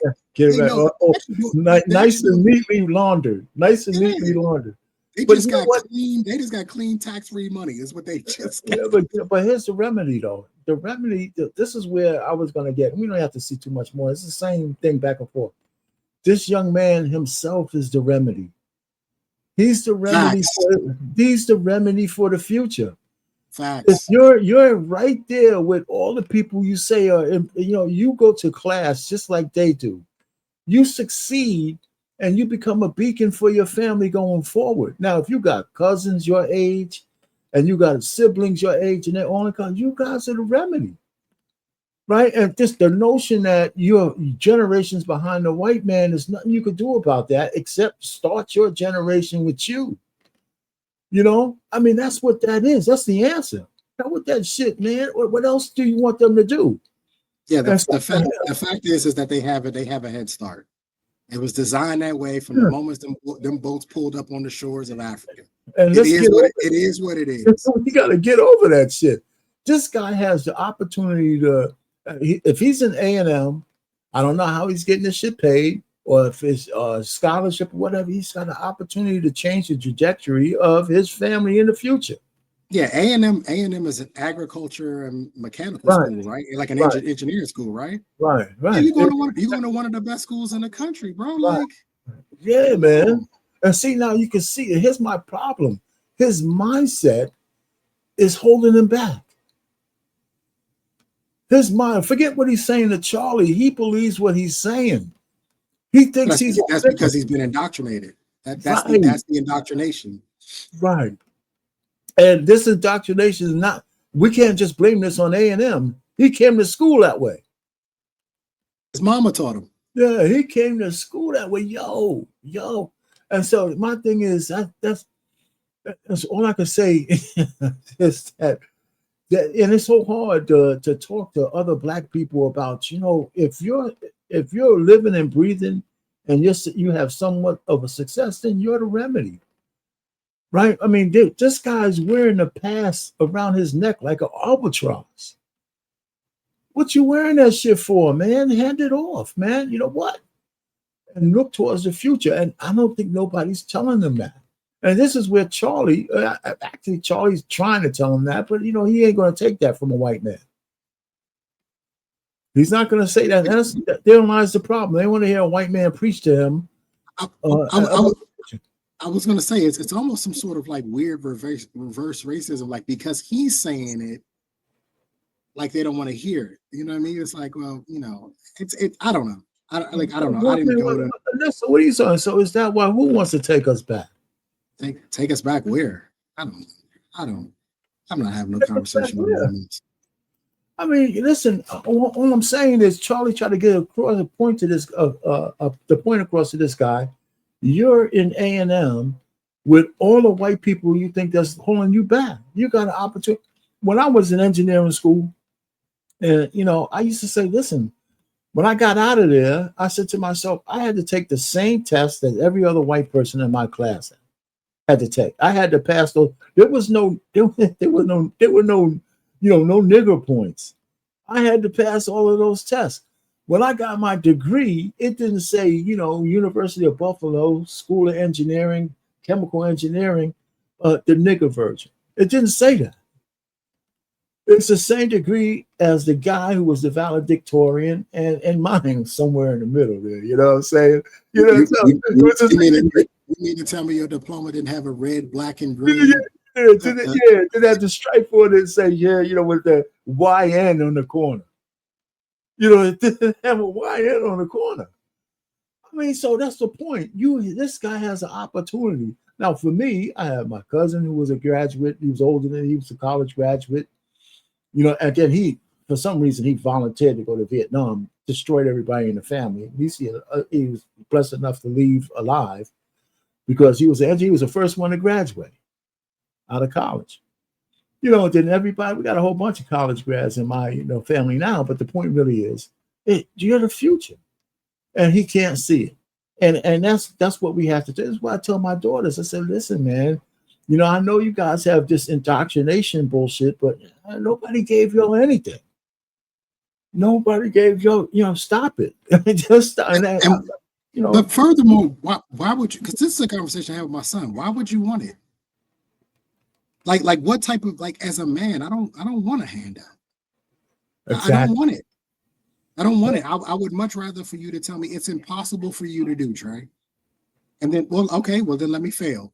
Let me see if I can get it done. Right. I could never come from, and again, I grew up in the hood, but my mom, we weren't on assistance. So maybe that's where my mindset came from. My mom refused to take it. She refused to be the mother that was on government assistance. I would imagine she could have got it. Because I remember asking, why don't I get school lunches like all the other kids? Why do I have to pack my lunch every day? Right. And we all coming from the same neighborhood, but I got a lunchbox, and the kids getting the pizza and apple every day from the school lunch.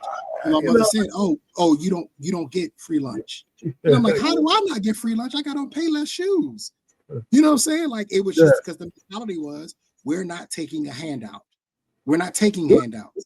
And my mom did exceptionally well. She wound up buying a house for us. You know what I mean? Like her, she didn't graduate from Howard, but she went to Howard. She didn't graduate, and she kind of pulled herself up. You know what I mean? From bootstraps to make it up to becoming a manager.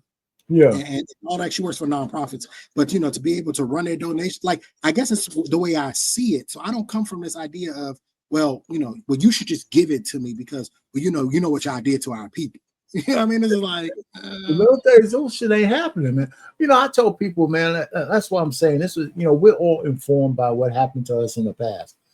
I told people, I asked this question. I don't think he was around when it was Uncle Jeff and everybody was on the line. I said, I asked anybody, have any of you guys ever been on a welfare line? And I said, I have.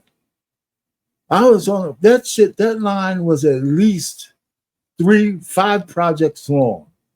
Like the whole, we had, and it was, my grandmother found me somehow she found me, asked me. I was devastated.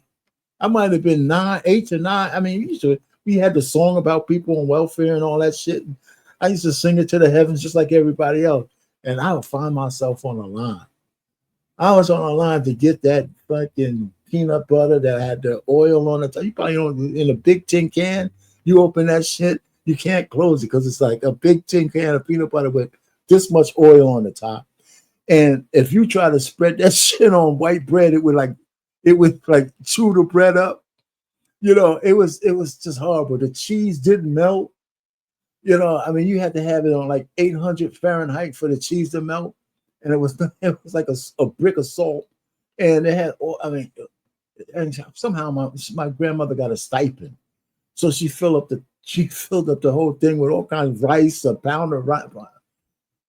And of course, I had to be the one to drag it back. These things inform you. I said, man, I never was on that shit again, right? I acted so behaved. I was so devastated. They never asked me to. It's like, look, don't take the retarded guy back with you. Find somebody else. I don't know. I guess too much self-respect and too much pride to take to even when I was in the military, it was, you can come work on this unit or you can come do this, come do that. And it was like, no, there's more deserving people. Like, I don't deserve it. You know what I mean? It's like, yeah, but don't get me wrong. Look, there's a level. Some people need it. Yeah, some people need those things. There's a level of networking that comes with certain things where people get placed in certain places because they know people. Nepotism is a real thing. I'm not arguing those things, but I don't know. For me, my question will always be to the Black community: why do you want a handout? Why would you want to take a handout? Because there is no way in the world anybody handing you anything is not expecting something in return. Yeah, that's one. And and it's been so many years of that, like you said. Once you've been given so many things, once it's starting to be taken away, and your way of life and your expectations changing, and it's impacting the women. It's going to impact the women the most. Because nobody. Yeah, I watched the chick crash out in the Walmart because I guess she couldn't buy certain things. She couldn't get certain things. And it wasn't, so I guess the way they do it, I don't know where they do it elsewhere, but like she was like, they were ringing it up, but it wouldn't it wouldn't even like go on. It wouldn't even go on the thing. No choice. You had no choice. Yeah, it's like it wouldn't even register or whatever. And she was telling the girl, like, do it again. And the girl's it's a young girl too. She probably was like 17. And she was telling her like you can't get this. Like, basically she's trying to be nice, like, you can't get this. And she's like, yes, I can. And come to find out she was an EBT, car holder or whatever. And the manager came over and was like, well, Trump put some things in place and blah, blah, blah, blah, blah, yada, yada, yada. And the girl literally started crashing out. Because you know how they have like the little candy stuff behind them in the aisle? Literally starts like tearing the stuff down, like off the aisle. She was mad. And I'm just like, but that's because you got to a point like you shouldn't even have been there. I could tell you guys a story about a woman that I met 3 generations of a family that were in public housing. I couldn't believe it. Yeah. 3 generations. And I'm just like, do you realize that they this is control? And I love it because these be the same women that talking about, oh, we independent. These same people, oh, we independent. No, you're not. No, you're They not. own you. They Yeah. own you. It's bad. So I don't know where else to go with this other than to say, you know, Charlie's a guy who no see. Okay, let's forget about the fact that he's talking to this young man. He talked to white kids. He talked to all kinds of kids. This kind of stuff I think is benign, right? This stuff is informed. I mean, you know, him talking to these young kids is really not. It's hard to be mad at this part of it. Maybe his podcast where he sits down and talk about this and that and the other thing. But when he went around college campuses and there's thousands of kids listening to him and arguing, debating him, they ain't like they all were there just to agree with him. That's some powerful shit, right? And there's other guys trying to imitate that, right? What's my man Myron from Fresh and Fits trying to get his shit going? He's trying to do that, you know, as a very small, but he gets a little bit of crowd, but he ain't like this. But people are seeing that format and trying to challenge you. I think you're frozen there, Trey. You might have to cycle in. But anyway, I just wanted to, I don't know, man, BMU had me ready for this guy to come up and we were going to argue back and forth. I was glad that Champ came up, but there's really nothing to argue for because I'm not going to try to defend Charlie Kirk for the people who don't like him. I just don't think he should have died for his beliefs. That's my problem. I just don't think that if the country decomposes degrades into killing people because of what they believe, we're in deep trouble.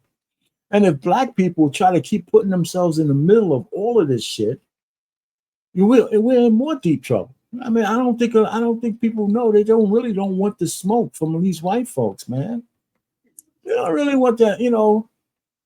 I don't think you really want that smoke from a whole bunch of crazy white folks that once they get going. Yeah, I guess I see it a little bit differently. Okay, tell me how you see it. I don't think he was murdered for his beliefs. I think that was a part of it. Okay. I think he has a way of galvanizing, and especially young men.